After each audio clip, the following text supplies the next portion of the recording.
Vamos lá, meus amigos, julgados dessa semana do dia 21/8 até o dia 25/8, né, de agosto agora de 2023, tá bom? Vamos comentar aí os principais julgados dessa semana.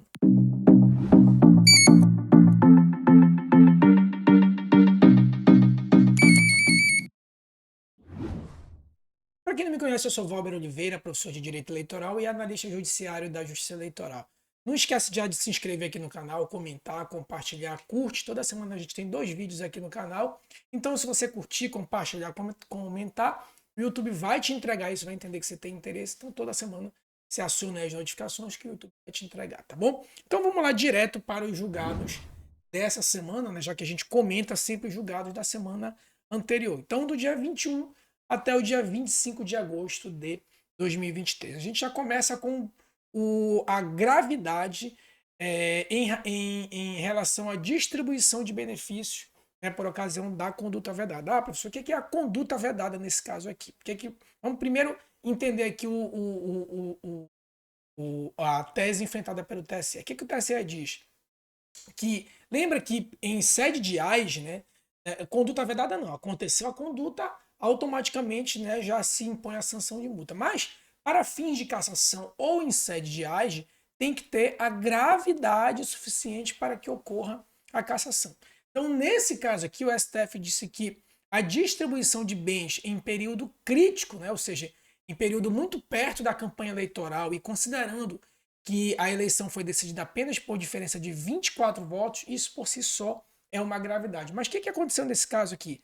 Lembra, né, que uma das condutas vedadas é que no ano eleitoral, então no ano inteiro eleitoral, 2022, 24, 20, 26, não pode distribuir benefícios, né, a não ser que sejam programas sociais contínuos e já autorizado em ano anterior. O exemplo mais clássico aí, Minha Casa Minha Vida, Bolsa Família, alguns programas contínuos e já autorizados em ano anterior.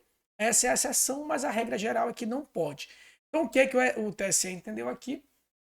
Que quando essa distribuição é bem perto da campanha eleitoral, essa gravidade ela se apresenta de forma muito maior, tá bom? O nosso segundo aqui entendimento é a captação de sufrágio e o período, né? O período aí de registro de candidatura. Então, o que diz aqui o próprio artigo 41A, tá? Inclusive, isso é uma própria disposição expressa do 41A que o TSE apenas ratificou, que só pode ser considerada captação de sufrágio aquilo que ocorrer entre o registro de candidatura e a data das eleições. Então, se a eventual captação de sufrágio ou compra de votos ocorrer antes do registro ou após o dia das eleições, isso não pode ser considerado captação de sufrágio. Né? A inteligência do próprio artigo 41A da Lei 9504, né? O próprio 41A diz que desde o registro até o dia da eleição. Então, um dos requisitos aí é a limitação temporal. É exatamente o que o TSE disse aqui no nosso RESP 48378, tá bom? Próximo julgado, o WhatsApp e citação. Né? Então, nesse caso aqui, meus amigos, o que o TSE entendeu? O oficial de justiça encaminhou, né, para a parte uma foto lá do mandado e a parte pegou, assinou e devolveu ao oficial de justiça, isso tudo via WhatsApp. Então o TSE diz o seguinte, ó, que eu considero essa citação pessoal, porque ele assinou o mandado e devolveu, e não uma citação via WhatsApp. Então ele validou aí uma citação não via WhatsApp. O WhatsApp foi só um meio para ele assinar o mandado e devolver. Então, o TSE considerou aí válido, tá bom? Próximo entendimento, prévio conhecimento e afinidade política, que o TSE diz que a mera afinidade política não evidencia por si só o conhecimento de um deles, ou seja, de quem é conhecido, né, a respeito dos atos de campanha praticado por terceiro. Do contrário, a análise da conduta do 41A, que é a compra de votos, seria de responsabilidade objetiva e não subjetiva. Lembra que para que o candidato seja condenado, ele tem que ter o prévio conhecimento de que alguém está se lançando como o lança-manos dele, né, como uma pessoa intermediária dele. Ele tem que ter o prévio conhecimento ou anuência. E o simples fato dele ser, enfim, nesse caso aqui, ter uma afinidade política com uma pessoa que praticou essa conduta, por si só não torna, né, ele como uma anuência ou um prévio conhecimento daquela conduta vedada. Então, o TSE afastou essa questão, inclusive já é uma jurisprudência consolidada por TSE, do TSE, não só apenas em sede de compra de votos, né, captação de sufrágio, mas outras ilícitos eleitorais. A mera afinidade política por si só não o tornam, né, como um prévio conhecimento ou anuência daquela conduta praticada pelo seu amigo, parceiro ou quem tem afinidade política, tá? Em relação aqui a esse outro entendimento, AIGE, marco final de ajuizamento. O TSE diz o seguinte: o marco final para o ajuizamento da AIGE e, por consequência, para delimitar o polo passivo da demanda, é a data prevista no calendário eleitoral para que se realize a diplomação. Então, a AIGE, né, como regra geral, aliás, regra geral das ações eleitorais, elas são propostas até a data da diplomação, então ninguém mais pode ser incluído no polo passivo após a data da diplomação, exatamente porque o prazo de ajuizamento final é a data da diplomação. Então, regra geral, as representações podem ser propostas até a data da diplomação. Exceção aqui a gente poderia dizer que é a AIME e a captação ilícita de recursos, né, famosos 30A, que pode ser proposta 15 dias após a diplomação, mas como regra geral, até a data da diplomação. Próximo entendimento: consequências da fraude da cota de gênero. Eu sei que todo informativo a gente aparece aqui com fraude de cota de gênero, mas nesse caso aqui não é propriamente os elementos, né? Nesse caso aqui, a gente já inclusive comentou a respeito das consequências da fraude da cota de gênero. Qual é a consequência? A cassação de todos os candidatos vinculados ao DRAP. Então não tem essa de dizer, ah, não, porque eu não anuí. Se foi segundo o TSE, se ele foi um beneficiário da fraude da cota de gênero, muito embora não tenha anuência nem participado, todo o DRAP cai, ou seja, todos os candidatos são cassados. A inelegibilidade, aí sim, somente daqueles que praticaram a fraude. E, por fim, obviamente, como consequência, a recontagem do quociente eleitoral e quociente partidário. Bom, próximo entendimento é fraude à cota de gênero e cálculo residual. Bem, eu vou aqui primeiro explicar, depois a gente vai ler, tá? Qual era a tese que se propunha aqui, né? Bem, olha só, se eu retirar uma candidatura nesse caso aqui, né? Nesse caso foram 17 candidatos, né? 17 candidatos, sendo 6 mulheres e 11 homens.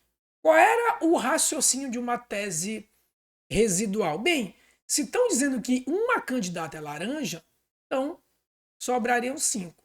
Quando eu calculo aqui, né, 11 mais 5, é o cálculo do total de 16, né, então eu pego a minha base de cálculo 16. Quando eu faço esse cálculo em relação às 5 mulheres, eu cumpriria residualmente os 30%. Né? Então, eu tinha 17 candidatos, sendo 11 homens e 6 mulheres. Como caiu uma mulher, então ficou 11 candidatos homens e 5 mulheres. Então, a minha base de cálculo para os 30% passa a ser 16. O TSE vem e diz, olha, não, a base de cálculo, a despeito de eu considerar uma candidatura fraudulenta, continua sendo os 17. Então, os 30% continua sendo calculado em cima do 17. Então, o TSE afasta aí essa tese de tentativa residual de cálculo. Tá bom? Ok? Por fim, a gente ficou aqui de ler, né, o entendimento. O partido lançou 17, né, sendo 6 mulheres, sendo que uma era fictícia. O registro desse candidato importa na exigência mínima de 6. Né?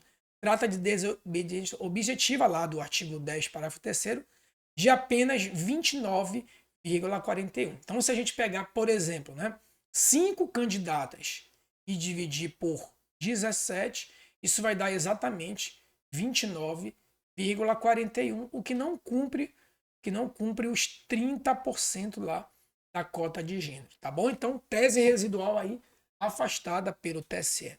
Nosso último entendimento: a liberdade de expressão não permite a propagação de ódio e ideias contrárias à ordem constitucional. Né? Isso aqui é só para repisar aquilo que é muito comum nos tribunais, tá? Não só no TSE, como no STF.